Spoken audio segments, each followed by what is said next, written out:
অনেকের জন্য হয়তো সুখের খবর, আবার অনেকের জন্য নিদারুণ দুঃখের খবর। দর্শক, বুথ ফেরত জরিপ, ভারতে নেহরুর পর টানা তৃতীয়বার ক্ষমতায় ফিরছেন মোদি।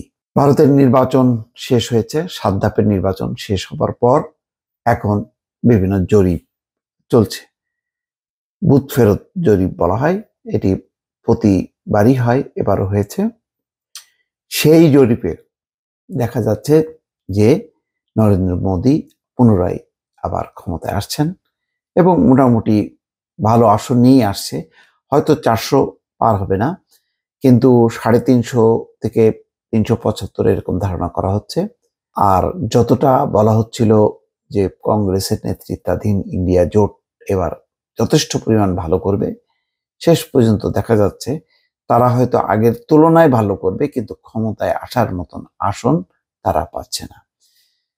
দর্শক, এই খবরে বলা হচ্ছে ভারতের লোকসভা নির্বাচনের 2 মাসের প্রচার বিরোধী ইন্ডিয়া জোটকে উৎসাহিত করলেও শনিবার সন্ধ্যায় এক্সিট পোল বা বুথ ফেরত জরিপ তাদের তীব্রভাবে আশাহত করল।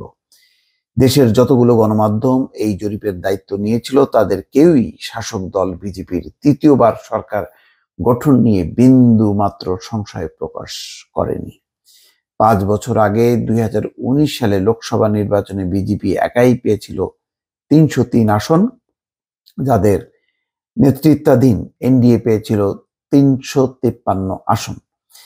এবার মনে করা হচ্ছিল পালাবদল না হলেও ইন্ডিয়া জোট বিজেপিকে যথেষ্ট বেগ দেবে, আগের তুলনায় বিজেপি ও এনডিএর আসন কমে যাবে। কিন্তু অধিকাংশ সংস্থার জরিপ অনুযায়ী এনডিএ এবার আগের বারের তুলনায় তাদের আসন সংখ্যা বাড়াতে চলেছে, যদিও 400 পার হচ্ছে না, যেটি লক্ষ্য ছিল বিজেপি। তাদের এবার নির্বাচনের মূল লক্ষ্যই ছিল 400 পার করা। সব জরিপই বিজেপি ও এনডিএ কে 359 থেকে 395 আসন দিয়েছে। আর বিরোধী ইন্ডিয়া জোট, যার নেতৃত্বে আছে কংগ্রেস, তাকে দিয়েছে 125 থেকে 161 আসন। প্রতিটি জরিপ অনুযায়ী বিজেপি শুধু হিন্দি বলয়ে তার অবস্থান ধরে রাখেনি, তারা দক্ষিণেও ডানা বিস্তার করতে চলেছে।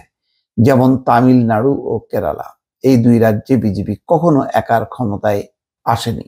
এই 2 রাজ্যে বিজেপি কখনো একার ক্ষমতায় আসন জেতেনি।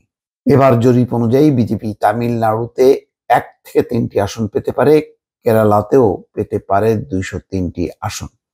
প্রধানমন্ত্রী নরেন্দ্র মোদী এবার প্রবলভাবে দক্ষিণমুখী হয়েছেন। যে বিজেপি কর্ণাটক ছাড়া দক্ষিণাত্যে হিন্দি বলয়ের দল বলে পরিচিত ছিল, এবার ভোটে তা বোঝানোর চেষ্টা করেছেন তিনি। জরিপের ফল অন্তত সেটাই বলছে।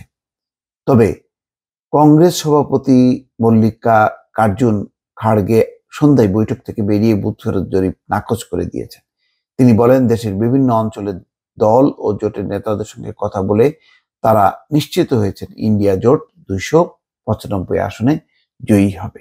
দেখা যাক এখন শেষ পর্যন্ত কি হয়, ফলাফল জানার হয়তো খুব বেশি বাকি নেই। দর্শক, ভালো থাকবেন। আল্লাহ হাফেজ।